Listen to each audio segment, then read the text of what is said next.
In March of 2019, United South and Eastern Tribes held their annual Impact Week meeting in Washington, D.C. During this meeting, several USET tribal leaders and the USET executive director sat down to discuss important issues impacting Indian country, such as tribal sovereignty, trust and treaty responsibilities, dispelling myths and untruths, and perseverance, as well as the 50th anniversary of USET.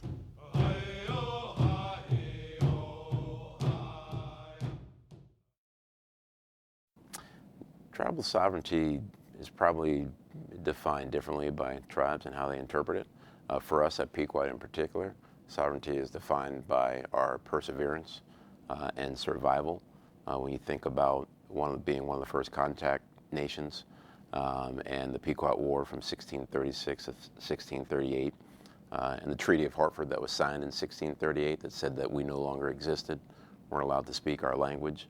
And I opened with my language today.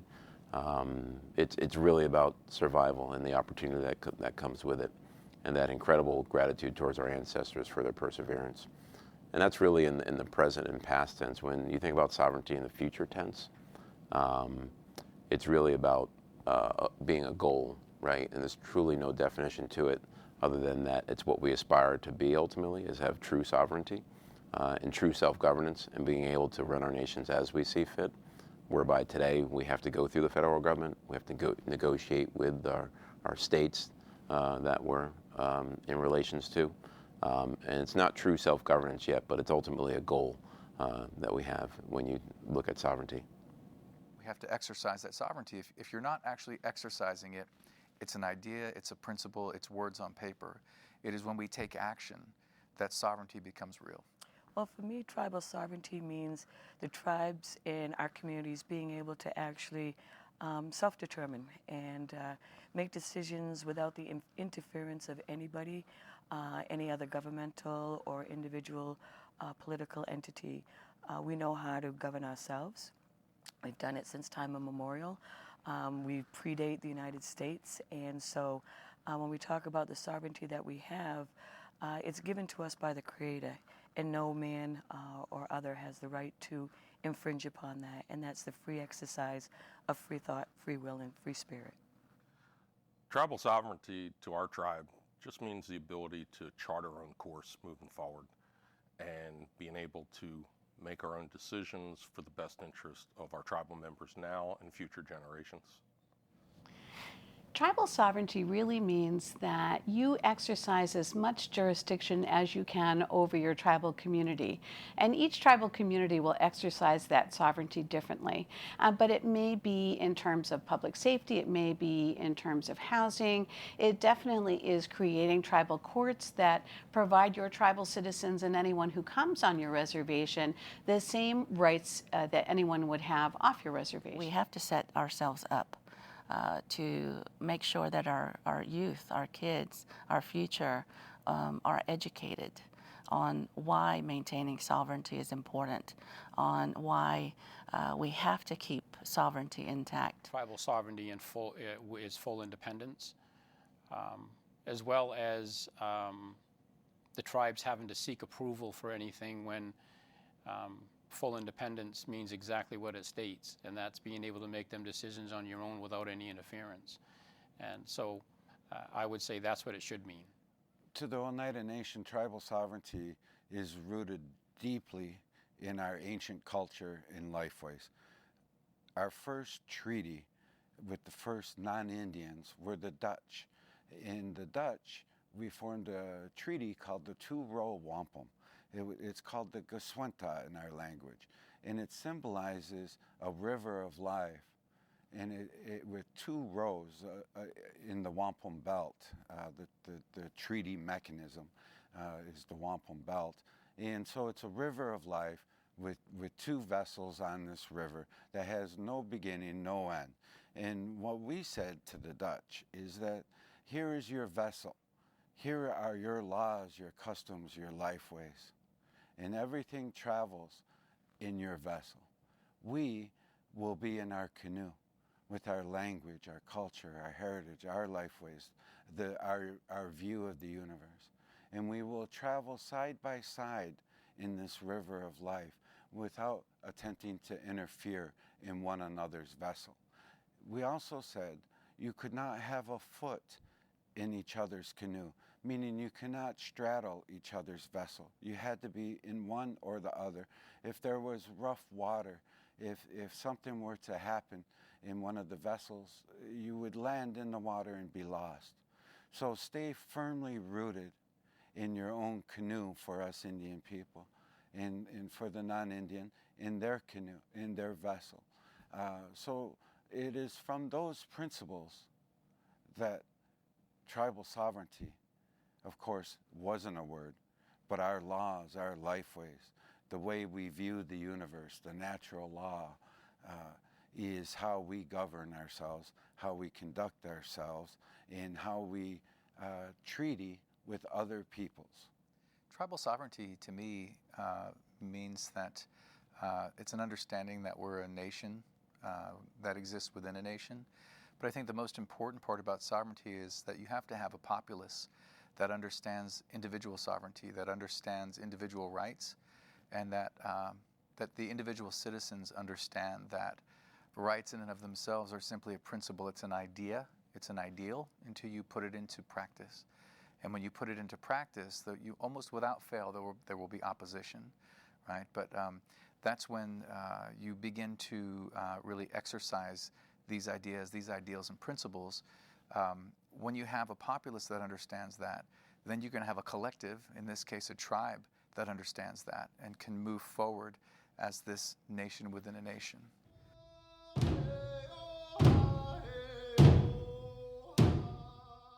All of these Native nations ceded millions of acres of land and water rights and mineral rights in the establishment of what we now call the United States of America. And the United States needs to recognize that, and it needs to make sure that it keeps its promises to Native people. When we think of the trust responsibility of the government, we're optimistically hoping for it, and in many cases we're disappointed by that. And at some point, I hope for the day that we're no longer waiting and hoping, but it's just our reality.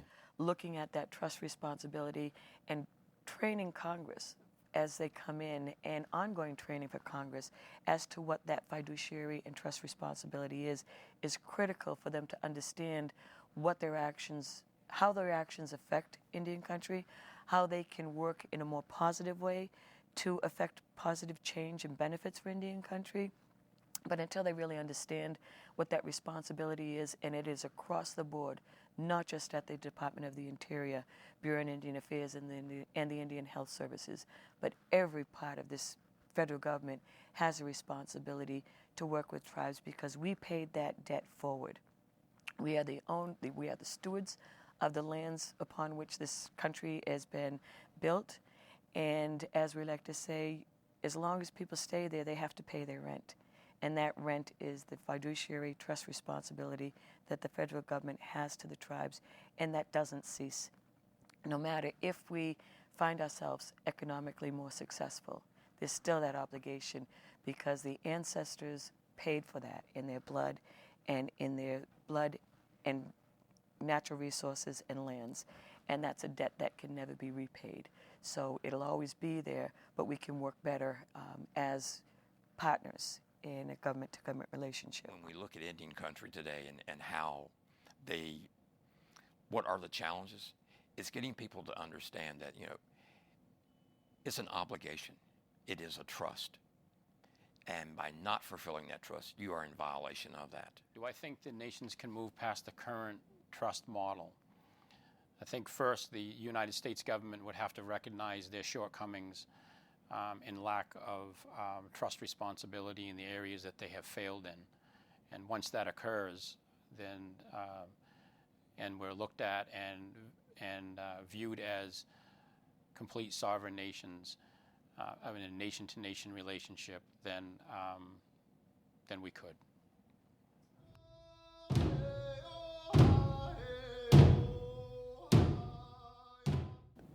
True diplomacy between tribal nations in the U.S. Is a partnership of equals, where we're actually working together and respecting each other's rights, You think about the trust responsibilities that the United States has for tribes, and it's all about respecting and protecting our rights as sovereigns. And we're not there yet today, and we're probably generations off from that.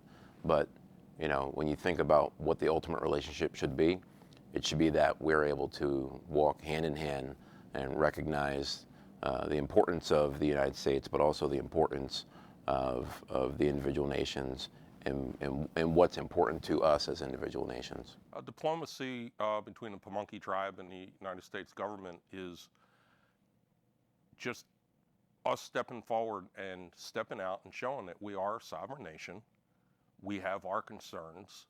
Our people have their needs, their problems and such, and we want to work with the United States in ways that not only benefit our tribe, but could benefit the United States itself. It means to work in collaboration and to have an understanding of that independence, and that the United States work with the tribes and correct the wrongs over time, and that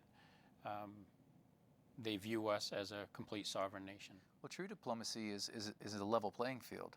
It's not a paternalistic guardian-ward relationship, which has historically been the mindset of the federal government toward tribal nations.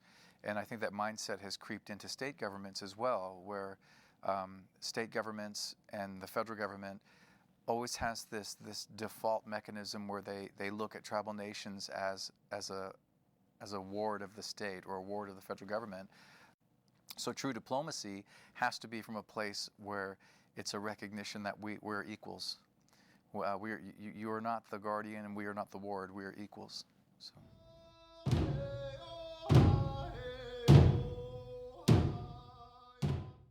So tribes are thought of as people from the past when we still exist and we are still very important drivers in our communities. I find that is most misunderstood about Indian country is that we're here. We are the most invisible, visible people that walk the face of the planet. I think one of the things that's most misunderstood about Indian country is how diverse we actually are, right? There are so many general stereotypes about what tribes are and what they should be, and if you don't fit that mold, then you're considered lesser than. We know who we are, and we believe in who we are. We understand our history and our genealogy, and it's important that we don't fall victims to those stereotypes that are out there. Most people don't understand that we're not mythological creatures from the past, that we still exist, we always have. We acculturated just so that we didn't stick out in a lot of instances because it was detrimental to your existence to stick out and be known of who you are. I think what's most misunderstood is there are this vast number of tribal citizens who are PhDs and they have their master's degree and they have their undergrad work and they're doing just amazing things across the country. And I'm always so proud of, and it doesn't matter what tribal nation they're from, I just always have a sense of pride when I see another tribal citizen just fulfilling their God-given destiny and they're just empowered, and that's what I would love to see our identity as, and not, a people who are defeated, because we're not. We talk about the beginning of this country and how it came to be. There were people residing here long before there was the first European to touch these soils. So there was civilization. There was laws of the land. It was not a wilderness as it is described. Yeah, the Pamunkey tribe, we represent the tribes that first welcomed the first English settlement at Jamestown. Our ancestors, the big one, Pocahontas, everyone hears of her. Her father, Powhatan. And we're proud of that, but we are so much more than just several individuals in our history. We've had a long history throughout the 17th, 18th, 19th, into the 20th century. We've endured hardships, but like many other tribes, we're still here. We're enjoying our culture, and we're just moving forward. We need to remind people that we exist, we're here, we're different. Every nation, every native nation is different, and to celebrate those differences. I think what's most misunderstood is we are not wards of the states and we are not wards of the federal government. We are sovereign nations within a nation. And people misinterpret that we are the same as everybody else. We're the first people. We need to be more helpful and work more collaboratively together so that we have a better understanding. And I think if that was done, then a lot of them stigmas that are out there would be gone.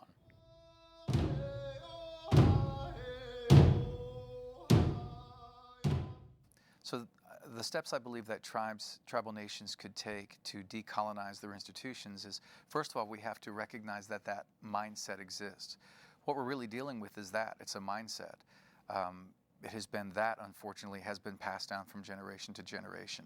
And so we really have to go back to our roots of who we were, who our ancestors were, and we have to, that has to be our identity. Not what was imposed upon us, but who we were as a people. And we have to embrace that, and then we have to live it. When you think of colonization and the impact it had on all of our nations and Indian country at large, and the lasting legacy of that on our mindsets, and think about how we relieve ourselves from that and decolonize in a way, it truly is about a mindset and how we think about ourselves. It's how we look at ourselves every day as equals with those that are around us, with the federal government, with other nations, with the states, and not allow ourselves to be looked at as lesser than. And that's something that's been trained in us over generations, so it's going to take time to relieve ourselves of that. But we have to instill that in our young family members so that they become future leaders and truly believe that they are on equal footing with the United States and those around us. Truth is the truth is the truth. History is history, but it has to be told at that museum as a portal to the world about Indian country and Indians. They need to be better at telling the truth of the contact tribes and the tribes in the Northeast and what has happened to us, despite not having as big a footprint and as big a presence as others. We have a much larger contribution to the tapestry that is the United States and that is America that is not being told, and we need to get that story there. The first step Indian country could take in decolonizing our institution and communities is to educate better and inform people of the truths behind our nation's history when it comes to Native people across this country. We have to attempt to undo the effects of 200 years of poverty and deprivation and the trauma that's been inflicted upon our people. On the other hand, we have to continue to advance. For one of our mandates as people, it says in our representative role of our people that we need to be of the good mind. We need to be with a good heart and a good mind.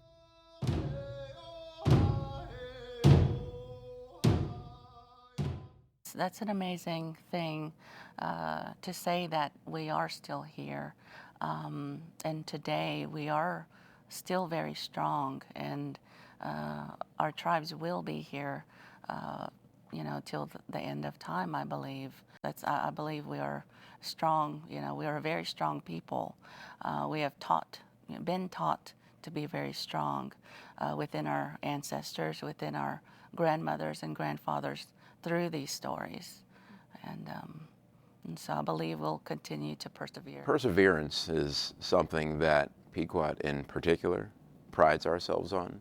It's something that I speak about regularly with our membership, and the fact that we were written off by a pen almost 400 years ago. And I speak frequently of the Treaty of Hartford and what that meant for us. And the fact that we're standing here today speaks of that perseverance. And I think about that with all of Indian country. Following our conflict, many tribes faced similar fate, and we're all still standing strong. Many of us are standing strong. And it's because of that innate perseverance that's in us, that innate survival skills that have lasted us for thousands of years. So it's in us. As some of the intergenerational wounds that are in us, so is our perseverance and our ability to survive. And that's going to serve us well as Indian people for many generations to come. Tribal nations have been able to persevere over the last 400 years despite some of the policies that have affected us greatly, such as assimilation and termination, because it is deeply personal to us.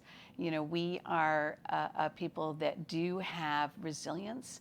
We are strong, and we've been able to deal with these issues. We know how hard our ancestors worked to make sure that we survived and existed, and they left a path for us to follow. And as I said earlier, it really is important to keep faith with those ancestors and to make sure that we move our tribes in a positive direction, because without that work, our tribes would no longer exist, and that just is untenable to us. We are a resilient people, quite simply put. For 400 years, we've dealt with the effects of the doctrine of discovery, the principles of manifest destiny, the attempted genocides of our peoples, whether it's the Aquina, the people of first contact, or whether it's the Indians in California who had to endure federal policy of kill the Indian to save the man.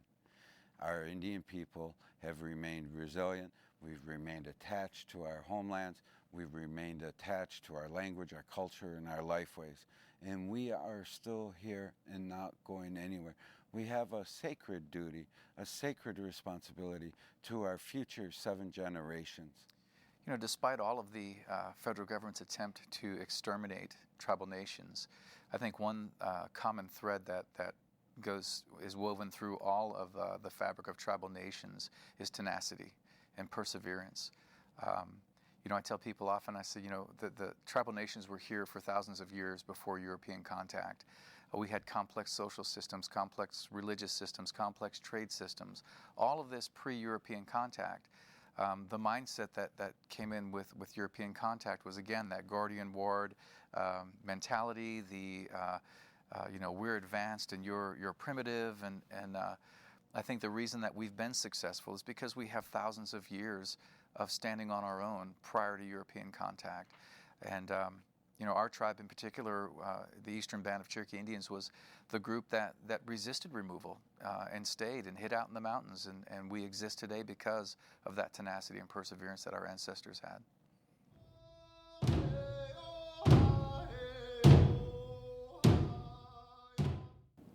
My greatest dreams for Pequot and at large for Indian country is that one day we will truly be self-governing nations, that we won't have to negotiate with the state for our rights. We won't have to beg the federal government to stand up for our rights, that we can truly implement our goals, pursue our dreams, and run our nations as we see fit, as our ancestors have known how for many, many generations, unfettered by the federal government. Those are my dreams for all of Indian country. Indian country, what I would like to see is to stand up. I would like to see an end to the poverty that I see across the United States. I want to see our children succeed and through all the generations and just share our knowledge and our experience and just make this Turtle Island a great place for everyone to live and cooperate together. My greatest dreams for Indian country are the same for my tribal nation, which is self-sufficiency and self-governance, and to be truly recognized as a sovereign. Greatest dreams for Indian country and Passamaquoddy: economic independence and full sovereignty. I would say sovereignty first, because if we recognize as with a nation-to-nation independence and a sovereign nation within a nation, you're able to make them economic decisions on your own. So I'm hoping that over time, and in a very short period of time, that there's more recognition and more education out there that lets the governments, the states, and everybody else know that we can take care of ourselves. We've done it forever, and that we can be good examples for them. And so I would say complete independence and sovereignty.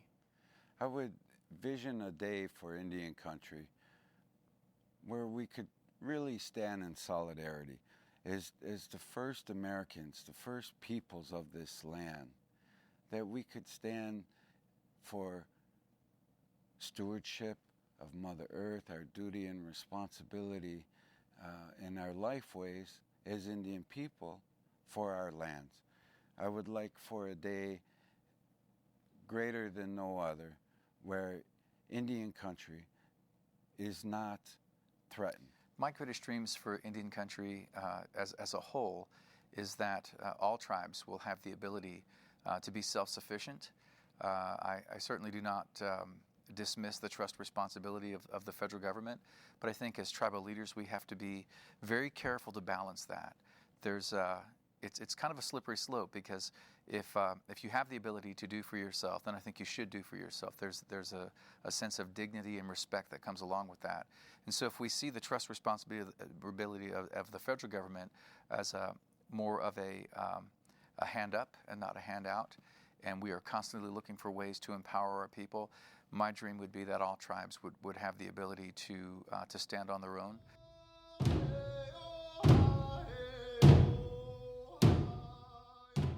For me, USET has always been about information sharing, strengthening our knowledge, and allowing us then the background that would help us to advocate for issues of importance, not only to Mohegan, but to all the tribes of the USET region. What I enjoy most about participating with USET is the collegial experience with other tribal leaders.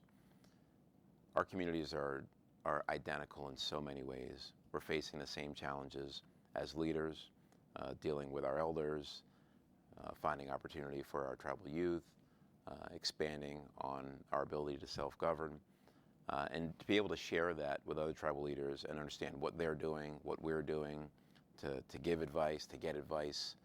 That really is the beauty of USET and all of us coming together.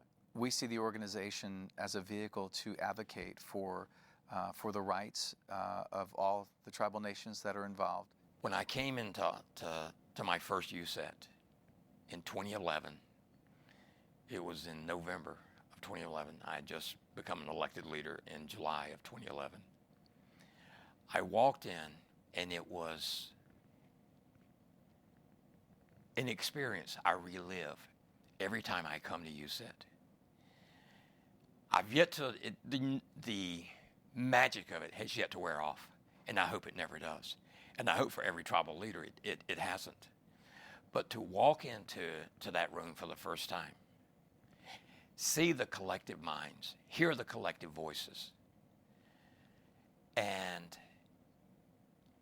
glean from those people in that room information that I was ignorant of, but yet was able to take back to my community and say, this is what's happening out beyond our borders, and we need to be made aware of it. And we need to become more involved. We need to understand that no one is going to look out for us if we don't look out for ourselves.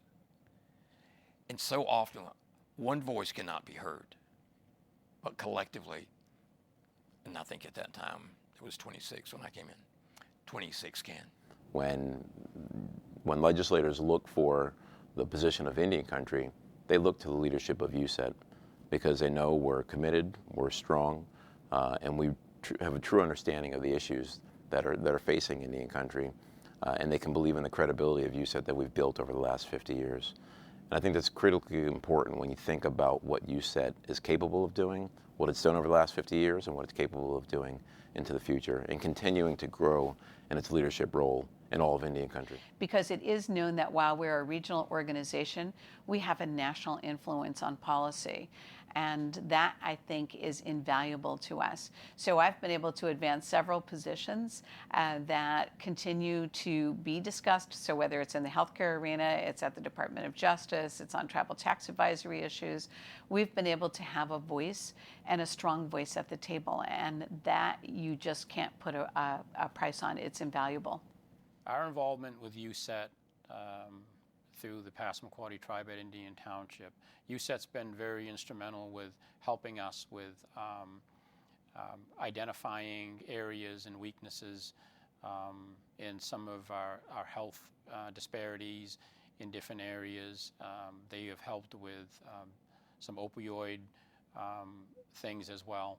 I think our relationship overall has been very productive, and if it wasn't for USET being up here in DC and in Tennessee and the places that, and being out there and pushing for tribal rights and tribal sovereignty, not all tribes can afford to be able to get out to the Hill and do these things every day.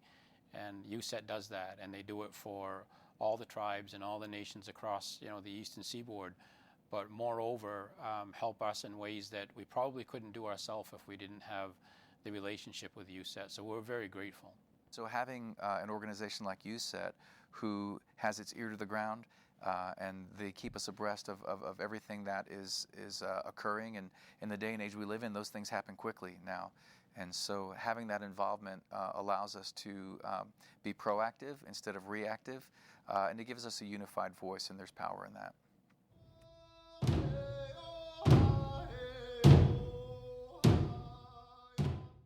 We are a regional organization by membership limitations. However, the work that we do has national prominence. So we've spent extensive time building relationships across Indian country from all regions of the United States in order to promote our message, in order to further our ideals of unity, which is our motto as an organization. But strength and unity to me also means that together we can accomplish just about anything. It's been a long, successful way of divide and conquer for the colonialism, and still to this day, it's a proven method. And as long as we as nations, tribal nations, communities, and Indian people stand together, we are stronger together than we ever would be apart. Strength and unity is, to me, what USET is all about. All these tribes working together to help each other, help Indian country in general, and help educate the American public and the international community on just what it is to be a Native American. Strength and unity to me means standing with our sister and brother nations. We cannot accomplish as a single tribe what we do when we are a united voice. It's so important to us. And we also know that what affects one tribal nation will eventually affect all tribal nations. You can feel strength and unity when you get into the USET meeting, when you have as many tribes representing so many, when you have all the tribes representing so many Native people. I don't know how many, I thought about that today. How many Native people are represented by the tribes that sit at USET board? The population in a total that we're making decisions for, that, and not just make decisions for, but we're fighting for that next generation that's already there with close-up, and setting the right examples, and understanding each other's problems, that they're not just our own, they're all of us together in a collaborative position. So that strength is a beautiful feeling when you go in there and you know that you've got every tribal leader standing there, male, female, anybody in between that wants to participate, and go up to the Hill and stand to be recognized. It really, it's very powerful. And I enjoy it. The key principle that has sustained USET from the 4 founding tribes in their vision for the organization that has become United South and Eastern Tribes, and that principle was unity. So strength and unity to me means, that like that old proverb, right? That a cord of many strands is not easily broken. So when one tribe has to stand alone against the federal government, they're very easily dismissed. When there's a unified voice of 27 tribes and all of the resources that those tribes bring to the table, then that's a force to be reckoned with.